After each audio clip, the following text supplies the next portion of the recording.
c'est la tribune politique, la dernière manche de cette émission, de votre émission Le Grand Soir.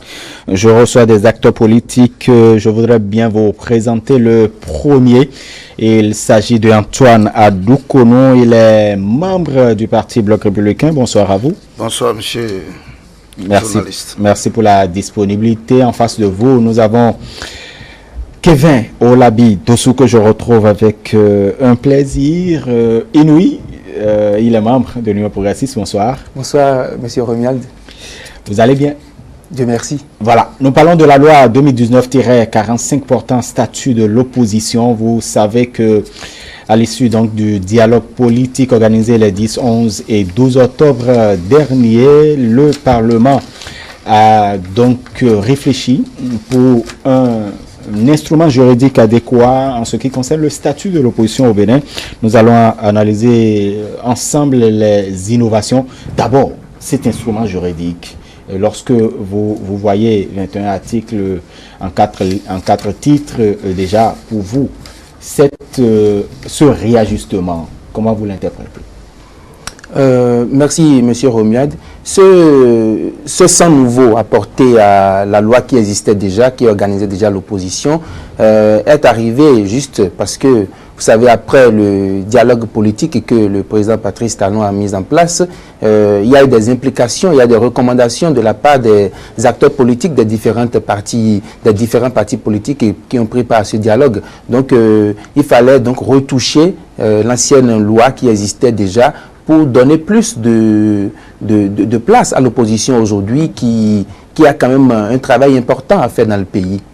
Et voilà. Vous avez la même appréhension? Oui, bien sûr, la même appréhension, parce que cela fait effectivement suite aux recommandations du dialogue politique. Et je voudrais faire remarquer qu'il ne s'agit pas d'un amendement de l'ancienne loi, mais qu'il s'agit effectivement d'une nouvelle loi, parce que on veut la rendre effective, pratique sur plus attrayante, parce que les dispositions précédentes de l'ancienne loi étaient caduques selon certains partis acteurs politiques. Disons que caduque, ça dépend parce que c'est une loi qui n'avait rien prévu pratiquement comme avantage au parti de l'opposition. Et avoir un secrétaire, une voiture, ça ne veut rien dire. Donc les gens préfèrent rester dans l'informel en disant qu'ils sont des opposants. Mais aujourd'hui, avec la nouvelle loi, il y a des chefs de l'opposition, il y a un chef de file de l'opposition, il y a une liste civile qui sera prise par décret pour que le chef de file de l'opposition bénéficie de beaucoup d'avantages. Et je pense que à partir de ce moment, on a garanti également les libertés d'opinion et autres aux partis, accès équitable sur les médias, privés comme publics. Nous y reviendrons. Tout ça là fait que il s'agit effectivement non seulement d'innovation, mais d'une nouvelle loi pour booster l'opposition à faire son travail, qui est un travail important dans une démocratie qui se respecte. Très bien, mais il faut être déclaré d'abord, il faut se déclarer être de la famille de l'opposition. Et cette loi l'a prévu. Justement, avant même la déclaration, il faut se constituer d'abord en tant que parti politique, puisque la loi est faite pour les partis politiques. Donc, il faut d'abord que le parti soit déclaré, ait ses documents à jour, à faire son congrès, et soit déclaré parti politique. Et c'est à partir de là, si le parti trouve qu'en ce moment-là, ces idéologies ne correspondent pas à sa vision, ne coïncident pas avec celle du gouvernement, peut se déclarer maintenant parti de l'opposition. Et c'est prévu dans la nouvelle disposition.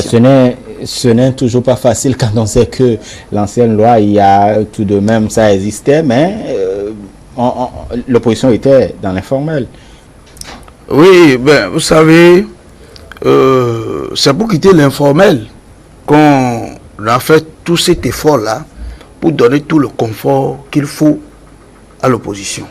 Et je crois bien que avec ce qu'on a fait là, si une opposition se dit informelle et aujourd'hui ne remplit pas les conditions prévues par la loi, moi je pense que les citoyens sont là pour apprécier. Autrement dit, on va savoir que c'est des fanfarons C'est des gens qui ne veulent pas vraiment travailler pour le pays. Parce qu'aujourd'hui, si vous faites enregistrer, vous faites la déclaration, les moyens d'action qu'on a prévus pour l'opposition aujourd'hui, c'est qu'on vous permet de critiquer, mais vous devez proposer des solutions alternatives pour que le pays avance. Donc, moi, je ne vois pas ce qu'il y a de contraignant là. Si vraiment, dans l'esprit même, c'est qu'on veut être un parti de l'opposition pour faire avancer le pays. Maintenant, si c'est pour rester dans le désordre, on ne peut pas aller se formaliser. Parce que quand vous vous formalisez, vous devez respecter ce que la loi a prévu.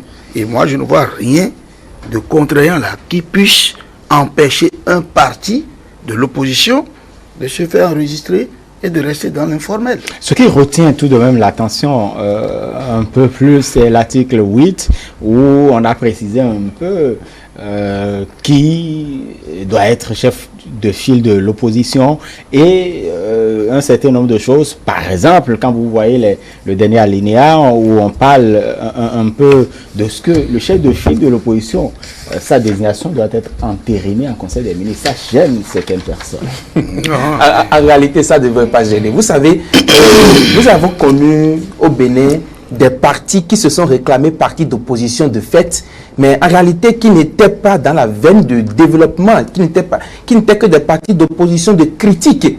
Alors que les critiques seules ne suffisent plus aujourd'hui. Il faut critiquer, comme l'a dit Antoine, il faut critiquer, mais en même temps proposer des solutions pour aller vers le développement, pour aller vers la construction du pays. C'est ça le plus important. Donc, les partis qui se disent partis d'opposition, parce qu'ils ne se sont pas déclarés partis d'opposition de droit, c'est des partis qui n'ont en réalité pas fait des propositions concrètes pour quitter la situation. Maintenant, le chef de file de l'opposition, la loi a prévu, en réalité, l'arrêté qui sera pris en Conseil des ministres vient juste... Le décret, pardon, qui sera pris en Conseil des ministres vient juste pour mettre en place ce qui est déjà prévu par la loi. Puisque qui sera chef de l'opposition, c'est déjà connu. Les dispositions ont été claires là-dessus. On a bien dit que les partis politiques qui se sont déclarés partis d'opposition, d'accord, ayant la majorité, soit des députés à l'Assemblée nationale, soit des élus communaux, si entre-temps il y avait absence de députés à l'Assemblée nationale, ainsi de suite. Et mieux, on a même dit, même si le parti n'est pas représenté à l'Assemblée nationale, il peut quand même se déclarer de l'opposition. Donc, il ne faut pas tamponner la situation d'opposition comme je sais pas, un guerrier, quelqu'un qui affronte le gouvernement. L'opposition aujourd'hui doit rester dans une dynamique de collaboration, d'accord, avec le pouvoir en place pour proposer des actions. La collaboration pourrait être pourrait poser problème quand on parle de collaboration. Oui, de collaboration en ce qui concerne des propositions concrètes pour voir déjà d'abord qu'est-ce que le gouvernement propose. Maintenant, si nous ne sommes pas d'accord, qu'est-ce que nous nous proposons pour ajuster déjà ce que le gouvernement a proposé? C'est ça la collaboration dont je parle en réalité. Très bien. La polémique autour de ce que le Conseil des ministres doit entériner, justement, c'est vrai. Kevin Olabi est revenu dessus. Votre avis sur la question? Mais je pense que, comme vous l'avez dit, la prise de décret est le dernier alinéa. Donc, bien avant le dernier alinéa, les conditions qu'on doit réunir pour un chef de file de l'opposition sont précisées. Justement. Et cela s'impose de fait même au chef de l'État. Parce que c'est sur proposition du Conseil électoral de la Sénat. Si c'est le Conseil électoral qui propose au chef de l'État et le chef de l'État entérine par décret. Mais les conditions pour un chef de file de l'opposition, d'abord pour un chef de l'opposition, c'est précisé. Et après, pour un chef de file de l'opposition, c'est précisé. Si c'est votre parti politique qui a le plus grand nombre de députés à l'Assemblée nationale et vous vous êtes fait déclarer de l'opposition, d'office, vous êtes chef de file de l'opposition. D'office, vous êtes chef de l'opposition. Si vous n'êtes pas représenté à l'Assemblée nationale, si vous avez des conseillers communaux et que vous en avez le plus grand nombre, c'est-à-dire à défaut d'être dans la procédure de l'Assemblée nationale, on a prévu la procédure dans les élections communales. Et que vous avez le plus grand nombre d'élus communaux, vous êtes chef de file de l'opposition. Même si vous n'avez pas d'élus communaux, on est allé jusqu'à dire, bon, on va voir si vous avez le plus grand nombre de suffrages exprimés aux dernières législatives, vous êtes chef de file de l'opposition. S'il n'y a pas législative, si vous avez le plus grand nombre de suffrages exprimés aux dernières élections communales, vous êtes chef de file de l'opposition. Et tout ça là, c'est des statistiques qui sont connues quand on rend public les résultats de ces élections à la Sénat et sont invariables. C'est des statistiques qui sont connues et publiées.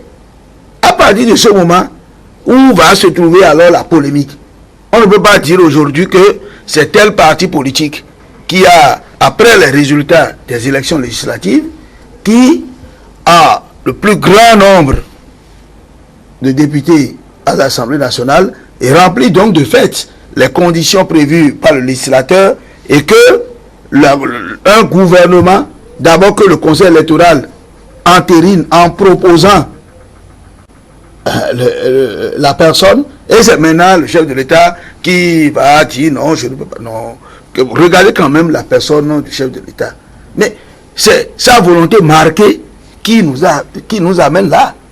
C'est pas aujourd'hui que nous ruminons ces réformes-là dans la classe politique.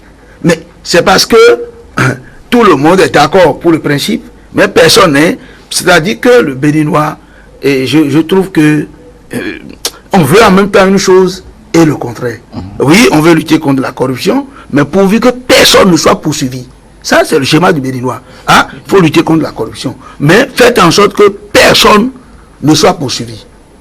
Oui, tout le monde est d'accord que les partis politiques tels que ça fonctionne, il n'y a rien de bon, que c'est le marchandage politique, c'est la commercialisation, c'est les partis régionaux, il faut aller vers les grands regroupements, tout le monde est d'accord sur le principe. Mais pour en arriver là, en absence de volonté politique, il faut mettre des mesures législatives. Quand on commence à mettre ces mesures-là, on va dire, non, c'est l'Assemblée monocolore, nous on n'est pas là-bas, c'est ceci. C'est-à-dire, on voile tout. Et on donne le sentiment au peuple que, en réalité, comme nous on n'est pas là-bas, là, tout ce qu'on fait là, c'est mauvais, non? Et moi, je n'ai vu aucun des opposants. Moi, j'ai dit, je suis prêt pour quelques débats contradictoires que ce soit. Même le professeur Joël Ahivo. Oui, avant d'arriver, les conditions sont prévues, donc, parce que pour certains, le décret n'est qu'un acte réglementaire justement qui va donner un cadre légal au chef de... C'est tout. Pour vous relancer sur cette question, d'aucuns qui estiment, parce que la signature du chef de l'État, le décret, ça portera la signature. Et donc, la signature d'une personne qui vous... c'est vrai, sur proposition du Conseil électoral ils ont tendance à croire que vous êtes redevable envers cette personne qui a signé le décret. Non, pas du tout. Vous savez, le chef de file de l'opposition est connu bien avant même la prise du décret. Voilà. Comme l'a dit M. Antoine, le chef de file de l'opposition est connu après l'étude des statistiques. Les statistiques de vote sont là, les chiffres sont là, les performances sont là, c'est clair. Donc, avant même que le chef de l'État ne signe ce décret, le peuple connaît déjà qui est le chef de file de l'opposition. Donc, il n'y a pas de débat autour. Même la situation actuelle, en réalité, vous savez, l'Assemblée nationale qui est aujourd'hui là, d'autres pas d'Assemblée monocolore, peu importe la couleur de l'Assemblée, le plus important, c'est le contenu des lois que vote l'Assemblée nationale. Quel est l'impact de ce contenu-là sur le peuple que nous sommes? C'est ça qui est le plus important. Il faut envoyer les critiques vers le contenu des lois que l'Assemblée nationale vote. En 2020, si vous voulez, même pas en 2020, déjà demain, nous pouvons avoir un chef de file de l'opposition. Il suffit que les partis qui se réclament aujourd'hui d'opposition, de fait, ils disent que nous sommes des opposants. Il suffit qu'ils déclarent qu'ils sont réellement des opposants. Et puis voilà, le reste du processus va se mettre en route. C'est ça.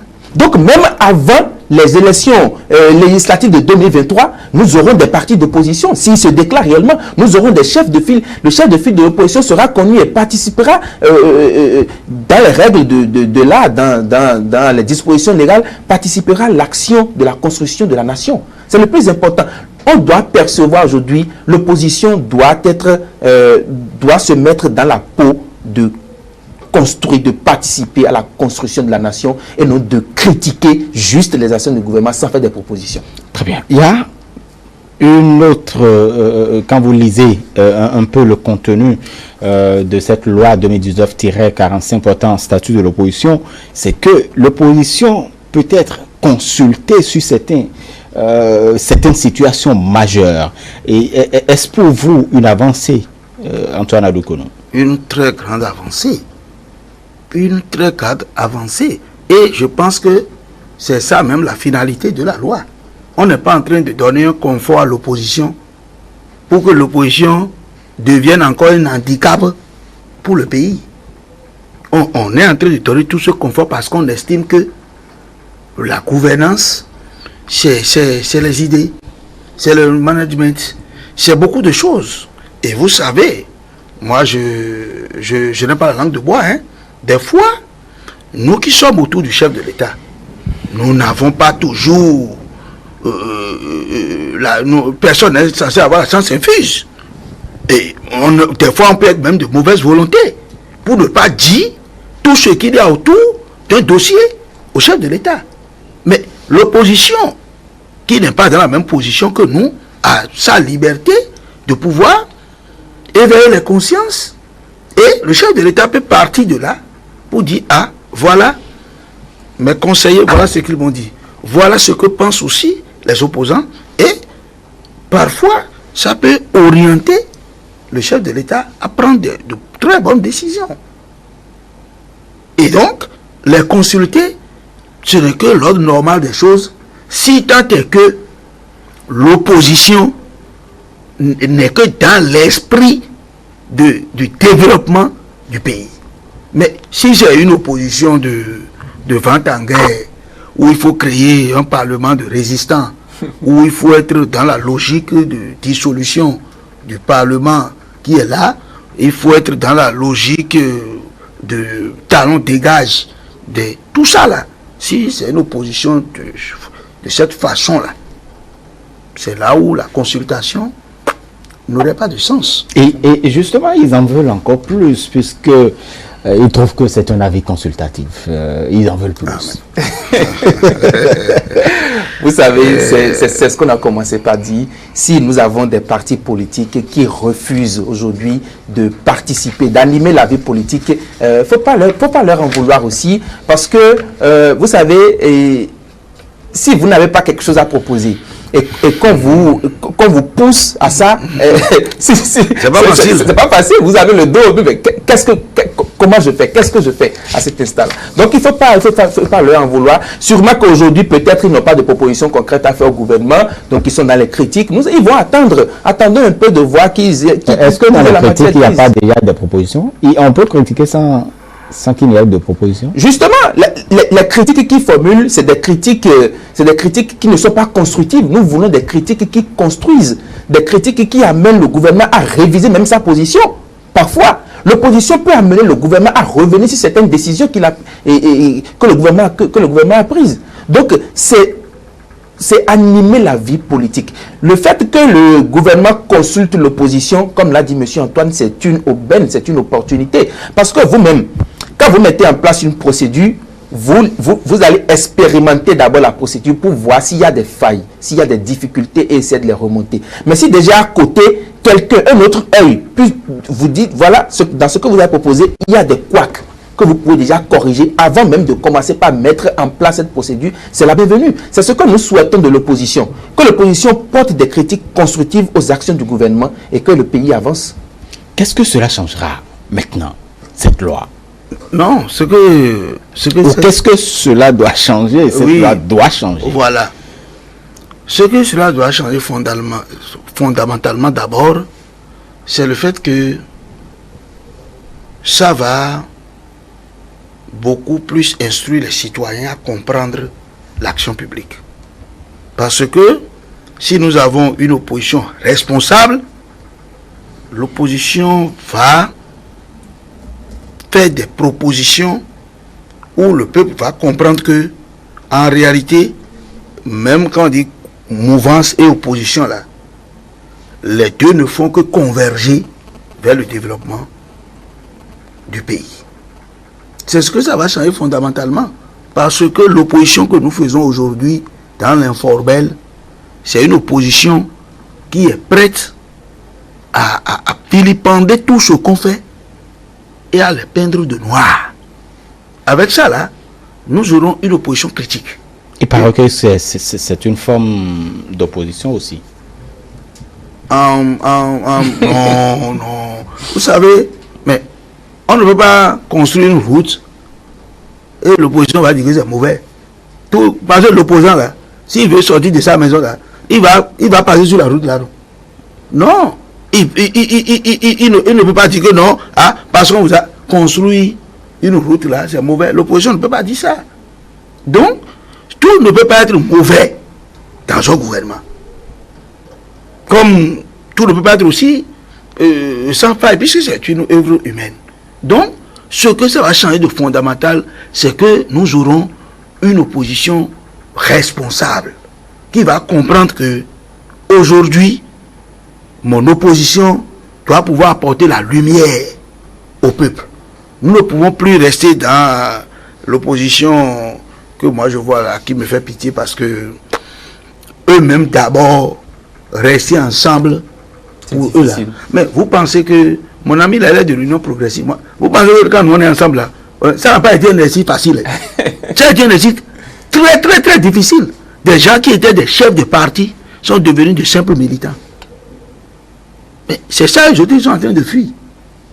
Tout le monde doit être chef président de parti. Qui va laisser sa place à qui? On ne veut pas, on veut rester à vie président de parti politique.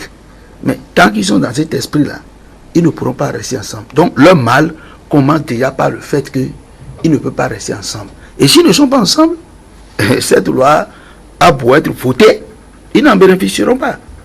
Puisque là maintenant il y a de l'ordre. Ce n'est pas de la pagaille. Donc c'est ça la question. Kevin, oui. Qu'est-ce qui doit fondamentalement changer?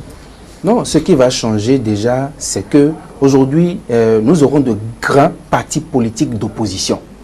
Nous n'aurons plus des partis politiques, comme l'a dit M. Antoine, dirigés par des personnes qui se disent opposants eux seuls, sans les militants. Ah bon, ça. Il y en a? Il y en a, bien sûr. Écoutez, vous savez de quoi on parle. Sans les militants.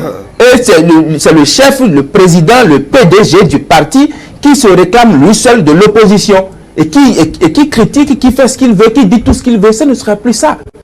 Parce que vous voyez, les dispositions de la loi ont dit le parti, au-delà d'avoir des députés, au-delà d'avoir des maires, doit quand même avoir 10% des suffrages exprimés, soit pour les dernières législatives, soit pour les dernières élections communales. Donc ça impose que le parti ait quand même une représentativité sur le plan national. Donc ce n'est plus des partis d'ethnie, des partis de quartier.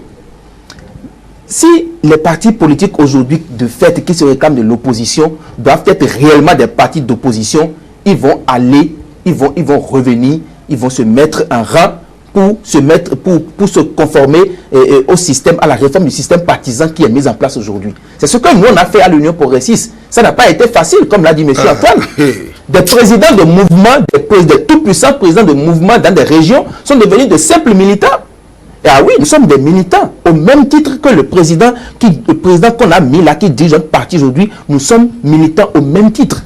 Donc c'est en réalité ça qui va changer de façon fondamentale. Nous aurons de grands partis d'opposition qui pourront faire des critiques et proposer des solutions et travailler avec le gouvernement au développement du pays. Si le parti de l'opposition n'est pas dans la dynamique du développement, ce n'est pas possible. L'interrogation, c'est de savoir, ça changera quand? Oui, ça doit fondamentalement changer certainement, mais ça changera quand? La loi est déjà votée, non? La loi est déjà votée. Donc je vais vous dire quelque chose. On a beau voter les tests. Notre volonté politique même est l'essentiel. Parce que vous savez, les gens cherchent toujours à contrôler les tests. On a voté la loi sur l'opposition et mon alter ego vient de faire des précisions. L'objectif qui est visé ici, c'est de faire en sorte que nous ayons de grands groupes. Parce qu'on a dit, pour être un chef de l'opposition, soit de votre parti à 9 députés au moins, c'est-à-dire il peut constituer à lui seul un groupe parlementaire, ou bien un ensemble, un groupe de partis peuvent constituer un groupe parlementaire à l'Assemblée nationale, ou bien vous avez au moins 10% des suffrages exprimés lors des dernières législatives. Pris dans un cas ou dans l'autre, vous êtes dans l'obligation d'aller faire les grands regroupements. Et c'est en cela que moi je salue les réformes que nous faisons aujourd'hui. Parce que toute tendance prise, c'est que si vous restez isolé, mais vous êtes foutus. Les partis qui courent derrière les récépissés provisoires, j'ai pitié d'eux-mêmes. Il y a quand même, quand vous retrouvez, c'est que lorsque je me déclare parti d'opposition, d'accord, il peut arriver que je cesse d'être opposant.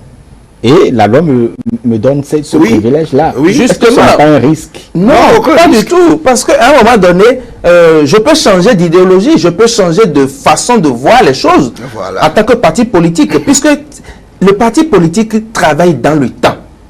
Donc, dans ce temps-là, à un moment donné, des actions, quand vous reprochez quelque chose à un enfant et que l'enfant commence pas à respecter ce que vous lui avez mis, les principes que vous avez mis en place, vous êtes en harmonie avec ce dernier.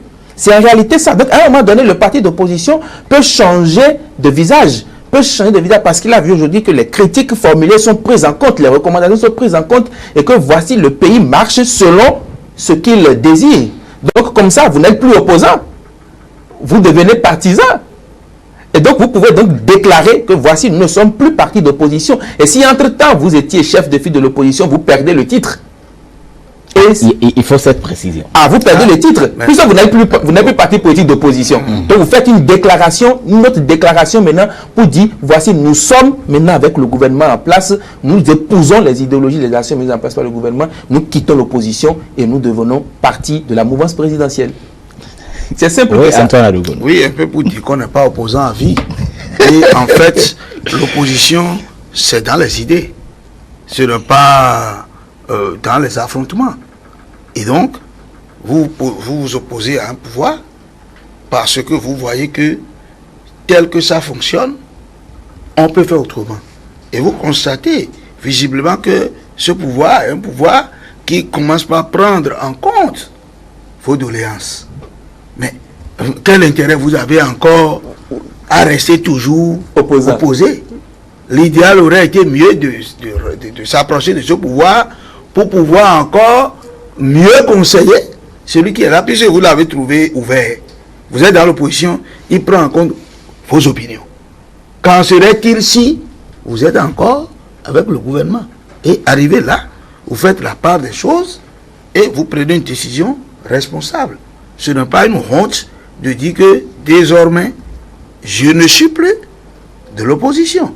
Comme un parti peut être de la mouvance et prend la décision demain de faire une déclaration pour devenir un parti de l'opposition. Vice-versa. Donc, ça ne sert à rien. Parce que c'est ça que nous vivons aujourd'hui. Opposant à vie. Nous sommes sur opposant à vie. Oui, tant que Patrice Talon est là, je suis opposant. Il n'y a pas de raisonnement. Je suis opposant tant que le président Patrice Talon est là. Le président Patrice Talon peut porter notre PIB à 2 chiffres. Une fois que c'est lui qui est là, je suis opposant. C'est ça, nous sommes en train de vivre là maintenant. Et le législateur a voulu corriger cela en montrant la bonne voie. Que vous pouvez être opposant, c'est normal, mais si vous voyez de façon objective et de façon factuelle, parce que ce qui est bon, tout le monde le voit, vous pouvez changer d'opinion. C'est ça ce que le législateur a voulu faire. C'est ce qui est normal d'ailleurs. On ne peut pas être opposant à vie. C'est-à-dire qu'on s'oppose à des individus, des guéguets d'individus. Moi, je ne voulais pas regarder, par exemple, ce que moi j'appelle la théâtralisation du pays. On cherche une solution de paix et vous venez dans une délégation et en même temps, vous déviez pour aller... C'est-à-dire qu'on ne peut pas construire le pays en étant dans des guettes d'individus. Des guettes d'individus. Les tests qu'on fait là maintenant, ça s'impose à Talon lui-même, non? le talon lui-même là, les tests qu'il promulgue là, dès qu'il promulgue là, les tests sont force sur lui-même. Et lui là, combien de temps fait au pouvoir? Si on lui renouvelle son mandat peut-être en 2021, il fait 5 ans, c'est fini.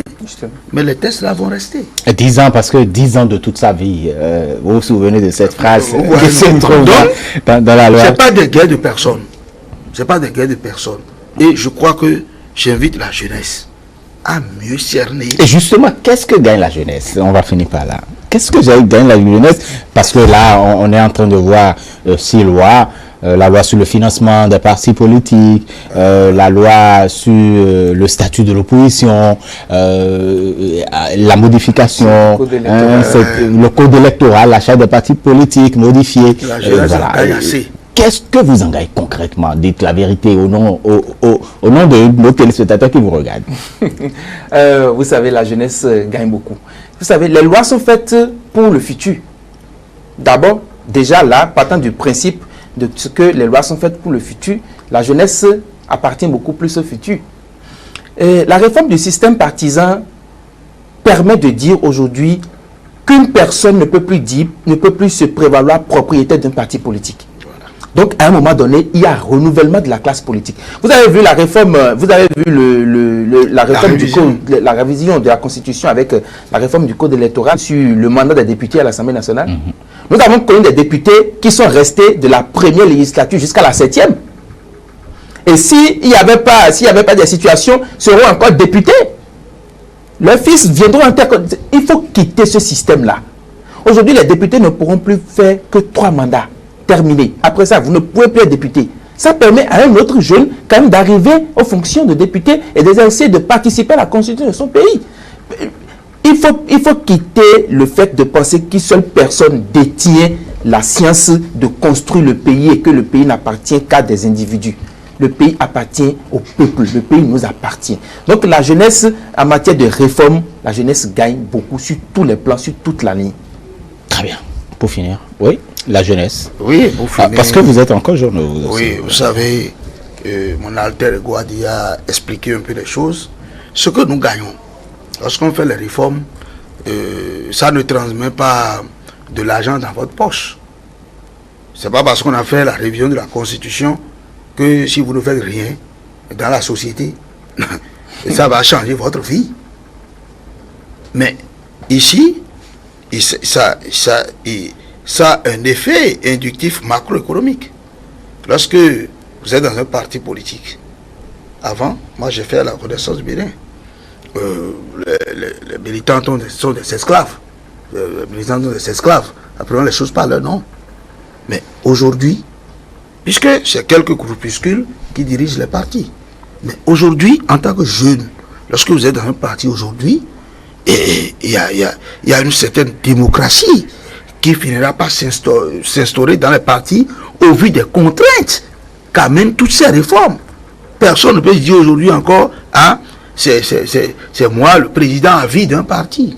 Mais cette liberté qui est donnée, mais le jeune, c'est une opportunité pour le jeune de s'éclore, pour donner ses talents. L'exemple le plus précis, c'est qu'aujourd'hui, à l'Assemblée nationale, vous ne pouvez pas faire plus de 3 mandats. Mais lorsque vous vous quittez, mais votre place là, c'est quelqu'un qui prend. Mais c'est un jeune qui prend. Donc, la jeunesse a beaucoup à gagner dans ces réformes lorsqu'on parle du financement public des partis politiques. Mais c'est une avancée notable pour la jeunesse. Moi, on m'a demandé 1 million de francs pour aller sur une liste communale pour un parti pour lequel je me suis battu corps et âme. Donc, je n'ai pas trouvé. Quelqu'un d'autre a donné l'argent, on m'a enlevé de la liste. Ça, c'est vite fait. C'est rapide. Ah oui. On m'a enlevé de la liste. Le plus offrant. Vous voyez, non? C'est ça? Parce que c'est la gestion des partis politiques était une gestion opaque. Donc, le président du parti lui cherche l'argent pour faire la campagne. C'est celui qui est le plus offrant. Mais aujourd'hui, si nous savons que notre parti politique est financé par le budget national et que nous connaissons les statistiques, nous savons ce qu'il y a dans la carotte. Et que la gouvernance du parti sera contrôlée par la Cour des comptes. Personne ne peut plus nous dire que c'est parce que nous n'avons pas les moyens qu'on n'a pas avancé. On ira vers l'avancement au mérite dans les partis politiques. Et vous savez que les jeunes méritent bien, que nous sommes très combatifs, et que c'est parce que nous n'avons pas les moyens qu'on nous a toujours mis derrière. Aujourd'hui, le président Patrice Talon a sauvé la jeunesse. Et c'est à la jeunesse de saisir la balle pour pouvoir en bénéficier, au lieu de rester là, à ruminer, pour dire que on prend les lois, assemblée, ceci. Non, c'est le contenu. Laissons le contenant. Il ne faut pas confondre la production législative à la législature elle-même. On a beau dire, 16 députés de la 8e législature viennent de surprendre tout le monde. Qui pouvait imaginer une révision avec ce contenu, malgré qu'il n'y a pas d'opposants à l'Assemblée nationale? À quoi aurait servi d'avoir des opposants qui auraient bloqué, par exemple, un bon projet comme ça? Où est l'avantage du peuple? Donc, les seules réformes ont beaucoup donné à la jeunesse. Très bien, merci. Nous sommes au terme de cette causerie. Je sais qu'on a beaucoup à dire, mais nous y reviendrons. Kevin Olabi Dossou, pour finir. Pour finir, moi, je vais d'abord remercier Télé pour l'invitation et je vais dire à la jeunesse aujourd'hui que nous avons la possibilité de nous battre dans les partis politiques dans lesquels nous sommes pour nous donner une place, un nom. Et c'est ce que nous faisons déjà chez nous à l'Union progressiste. La jeunesse a sa place. Très bien. Pour finir, 30 secondes. Moi, je ne dirais pas, je vais te remercier pour une énième invitation. Ici, c'est chez moi. Et encourager donc tous ceux qui sont à ETD ici de continuer à faire l'essentiel pour le pays. La nature, le pays, vous en saurez gré. Très bien. Merci, chers invités. Merci, chers amis téléspectateurs, de nous avoir suivis également. Donc, c'était donc la tribune politique.